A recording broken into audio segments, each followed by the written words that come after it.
It's not easy having these type of press conferences after going through what we have been through today. It's very sad for our parish. This morning around 8 a.m. We received a phone call from an actual concerned family member who, after not being able to get in touch with his family, went to the residence, which is located on West Bates Street, which is right outside of Albany, and actually found this crime scene. Shortly thereafter, deputies responded. We set up a crime scene. We have been processing this scene, and what we know so far is we have a husband and wife, Jenny Williamson, 49. We believe that Ms. Jenny actually shot her husband, Stephen Williamson, 49, and then also she shot an 8-year-old juvenile whom lived in the house. This is not those type of scenes you want to see. Unfortunately, it happened. I know there's a lot of rumors and things that are flying. That's why we want to do this press conference, to try to get you as much information as we can as quickly as possible. We do know that these two were not from here. They've only been in Livingston for a couple of years. I'm sorry, for less than a year, or right at that. We believe they were from the Livingston Parish area. We also have not had any calls at this residence that were violent related type calls. We've been over there for, alarms and things of that nature, but nothing pertaining to violent type crimes. We are still in the process of trying to process this crime scene. We do believe that the same information some of you probably have had about possibly if Ms. Jenny had some type of mental issues, we have heard the same. That has not been confirmed. But anytime you see these type of scenes, you believe something's got to be going on in order for this to happen. And like I said, we don't have any background on a domestic issue in this house. Not saying it's not one, but we don't have anything that actually points to that.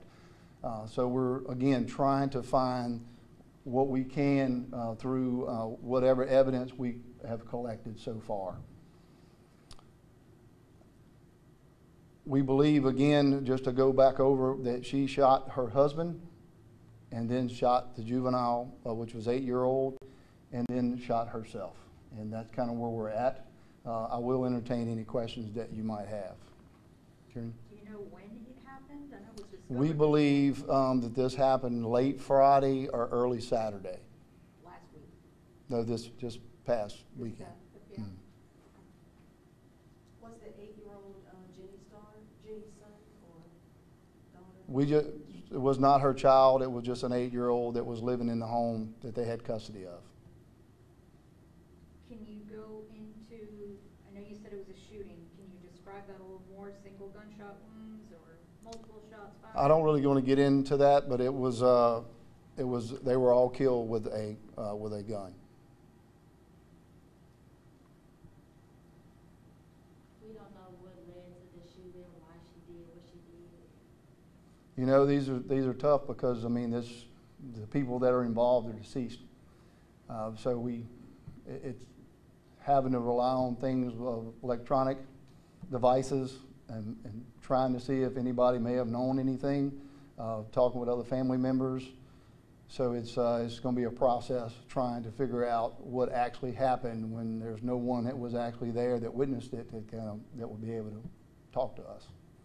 So it makes it really difficult in a crime scene and investigation, but it's going to be a timely process, but we'll get it and get through it and try to get more answers, because everybody wants to know why, and I just can't answer that. Sheriff, you did say this appears to be domestic at this time? We don't know that it was domestic, so we don't have anything that points toward that, but obviously there's something going on for someone to pick up a gun and do what they did. And no previous call-outs? No previous calls whatsoever. And that's so far the complete search we done, unless there was another agency somewhere that may have something that hadn't got to us yet. But as of right now, we haven't found anything. Any surveillance video cameras? Nothing. Now, I know they had a trailer on the property. I'm sorry, please start over. I know they had a trailer on the property. Was the wife or the husband possibly staying, one staying in the trailer, then the other staying in the house? We believe them to be staying together. Do we know who made the phone call to, We just know it was a family member. Don't want to really get into that too much, but a concerned family member went out to the residence after couldn't get in touch with them. Do we have any more information on the juvenile, male, female, any other medical conditions or anything? We don't have anything on as far as a medical condition. We're trying to find next of kin. We're still in the process of making sure all the family members know. What's the process look like moving forward? I know you said it's kind of difficult in cases like this when everyone involved is now dead. So what's kind of the thought process moving forward? Well, just going through the evidence that you've collected. And like I said, they're wrapping it up now, trying to process all the evidence and go through whatever electronic devices we may have. If we do have any type of surveillance video, anything like that, to just see if we can find something else. Possibly, maybe there was someone that came and visited them. Maybe they were in touch with a friend. We don't know. But as right now, all we have is what evidence that we've collected. Sheriff, your response to what's happened in your parish? This is horrible. I mean, this is something that you never want to see.